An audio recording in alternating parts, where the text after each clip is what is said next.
your squad might have killed a lot of locusts today, Lieutenant. But this war has only just begun. Our survival depends on one thing. Gears follow orders. But I look at you and I don't see a gear. I see something more dangerous. I see a hero.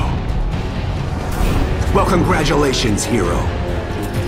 Millions of citizens you've sworn to protect might die because of what you did today. I hereby charge Kilo Squad with desertion, cowardice, trespassing, the theft of experimental military technology, and treason. Does that sound about right to you, Lieutenant Baird?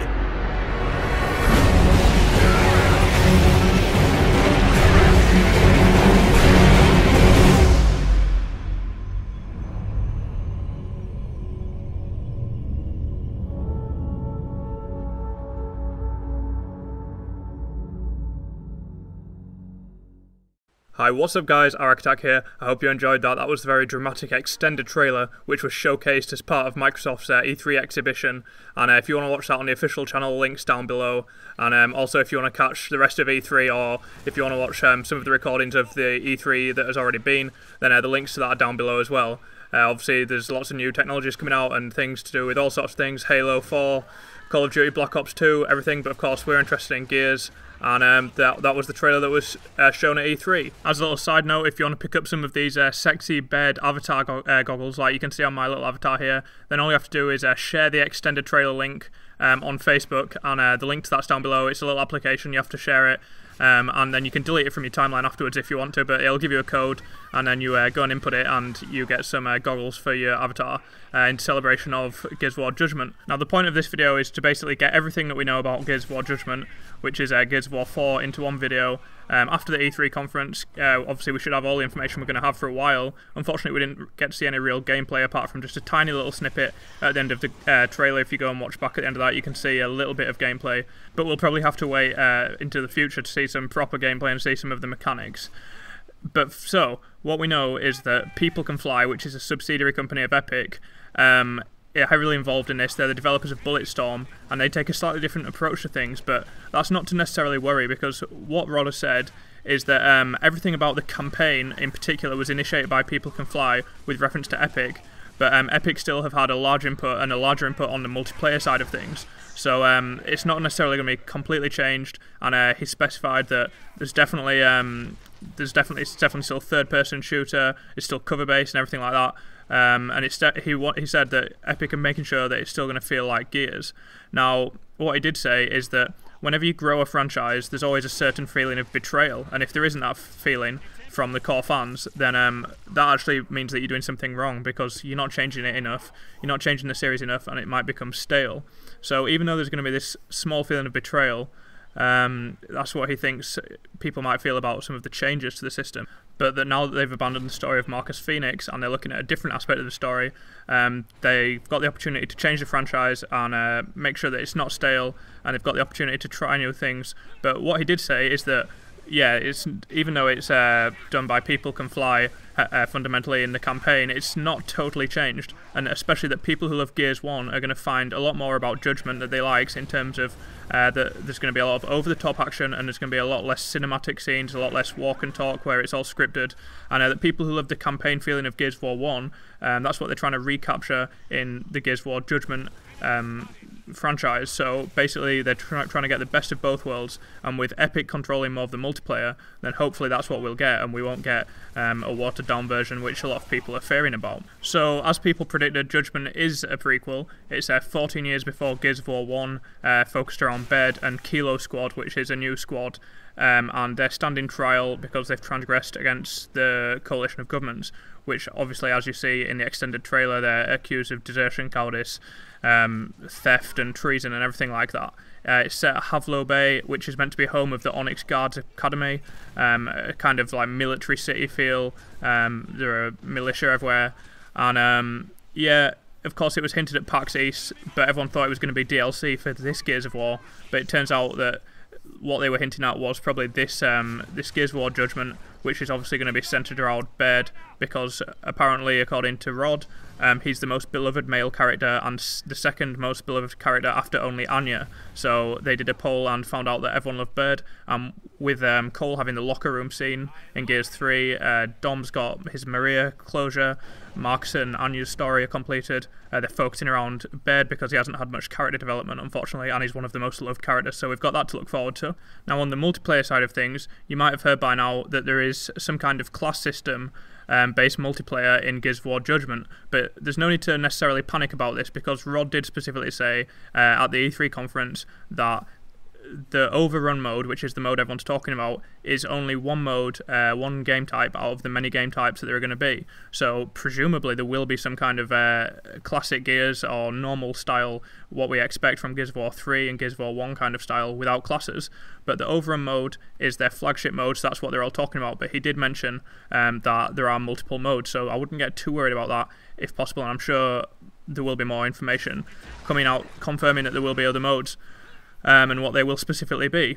But as for the Overrun mode, there's lots of information on the Game Informer website, and I've linked that down below. Overrun consists of 2 timed rounds. In the first round, you'll be either the offense-based Locust or the defense-based Cog, and then you swap over, so each team gets to be each side once. When you're the Locust Horde, you have to be aggressive, you have to breach 2 sealed emergence holes in sequence, then destroy a Cog power generator, and each time you complete an objective, you get new spawns, and you get more time towards the objective.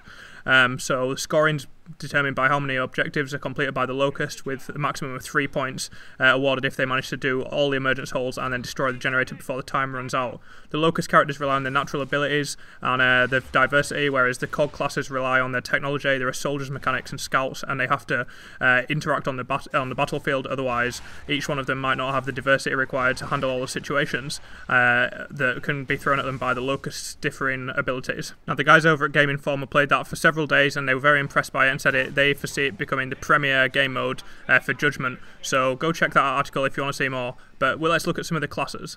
Alright, so we've got Baird. Obviously he's the sarcastic genius mechanic, and before he went to help Marcus Fenix save the world, he worked his way up through the Gears ranks, and in Gears of War Judgment he's a lieutenant. Now, he's an engineer class in the Overrun game type. He starts with a Nasher and a blowtorch, and yeah, I know that Scorcher isn't a blowtorch, but it's the closest thing I could get. And then he's got a special ability of a sentry turret. So I'm not sure whether the sentry turrets are going to be able to be placed anywhere, or whether they're in certain positions like they are. Oh, hello, like they are on Horde mode. But yeah, he can place some kind of sentry turrets. Then we've got Cole, obviously the Thrashball player turned soldier, Coltrane. Obviously famous for screaming "Woo!" Yeah, he's got a Lancer and Boomshot. So he spawns with a Boomshot, which is quite interesting. I'm not sure, maybe it won't have many shots, or it might be slightly weaker, I don't know. But his special ability is the ability to deploy ammo crates, and he can actually toss ammo to the engineer to top up the engineer's blowtorch ammo. The engineer being Baird, of course, and the engineer's blowtorch is something which can repair damaged fortifications. So it looks like they've overhauled the whole money system in Horde, and they've changed it to more of that you've got to have teamwork and certain classes to do certain things. Then we've got Sophia Hendrick. She's a cadet from the Onyx Guard Academy who likes to play it by the book. She's a medic. Now, obviously, this is Valor, not Sophia, but I've put up a picture of Sophia so you can see what she looks like. She spawns with the Lancer and the Snub Pistol, and she's got a new thing, a new innovation, a Stim gas grenade.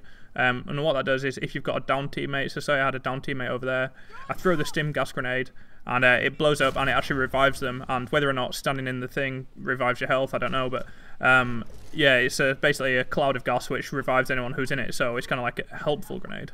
Lastly, we've got Garen Paddock, basically another badass. He doesn't play things by the book, and he just basically blows things up all the time. He's a scout kind of class. He starts with a long shot and a snub pistol again. And he's got a special ability, he can climb perches for better sniping, so I'm not sure, there must be certain climbable perches, and I think they can be also climbed by wretches on the opposite team, so they can be kind of countered by wretches, but yeah, he can climb up perches, and then it says he's got a beacon grenade as well. I'm not quite sure what that does, maybe calls in Hammer Strike, don't know, but he's got the ability to throw a beacon grenade, so he's the scout class. Then on the Locust side, we've got the Wretch, which, as it can do in Gears 3, it can leap over hazards, it can climb perches, which is the same as the Scout class on the Cog side, and its special ability is the Stunning Scream, which obviously is its Wretch Scream, which makes sure that everyone can't move. and yeah, they're meant to be good in packs. Then we've got tickers. They can eat fortifications, eat grenades, and they can detonate. I'm not sure whether they're meant to be the savage or the wild tickers, or whether they're meant to be the ones like this that have the emulsion on their back and explode. But yeah, a good thing, more teamwork based, they can be kicked over barriers by grenadiers, so they can be more mobile if they get kicked by their own team. Cantus, in Gears Judgment, it's actually got a hammer burst rifle instead of the Gorgon, and of course it can heal friendly units, and it can also ride blood mounts. Here's a blood mount itself. What these can do is they have the melee function to melee enemies and fortifications, but they can also be ridden by the Grenadier and the Cantus, and have the special ability of the Rider shooting all the time, which is a passive ability. Then we've got the Mauler. It can devastate fortifications with its flail and its shield, and in Gears of War Judgment it has the ability to reflect bullets back off its shield, which is something that was introduced in Ram Shadow for the elite Maulers. So it can do that. It can spin its shield round and deflect bullets back at the Cog Soldiers, which is quite a cool function. Then there's the Grenadier, which for some reason has a Lancer instead of a Gnasher like it does in Gears 3. So it has a Lancer, it can ride blood mounts, and its special ability is of course the frag grenade, as its name suggests. So it throws the grenade to cause a lot of damage to fortifications and the soldiers themselves. And we've got the Cerapedes that are basically like better tickers. They can eat through barriers, they can destroy Cog, but now they're ranged support. So they've got, before they were totally melee, as you can see here, we're just eating away this barrier, but now they can spit poison, so they're actually ranged as well, and you can have two Cerapedes covering each other's back because they're only vulnerable at the rear end. Then we've got the Corpser. Its speciality is to demolish fortifications and the cogs with its heavy melee attack. This time it can actually move underground like it can in the campaign, so it can burrow and move underground. And it's got armoured legs, so it takes reduced damage from the front. Anyway, thanks a lot for watching, guys. Overall, I'm really excited for Gears of War Judgment. Taking a look at the trailer again, it seems a little bit different. The graphics almost look a little bit cel-shaded if you look at the graphics of Cole's face. Obviously the multiplayer is going to be quite innovative and different. Hopefully they'll retain a lot of the classic Gears that we know and love, but hopefully this new Overrun mode will be really entertaining, really balanced, and really a breath of fresh air. But I'll keep you updated with details as I get them, guys, so subscribe to my channel if you haven't already. Thanks a lot for watching, and have a good day.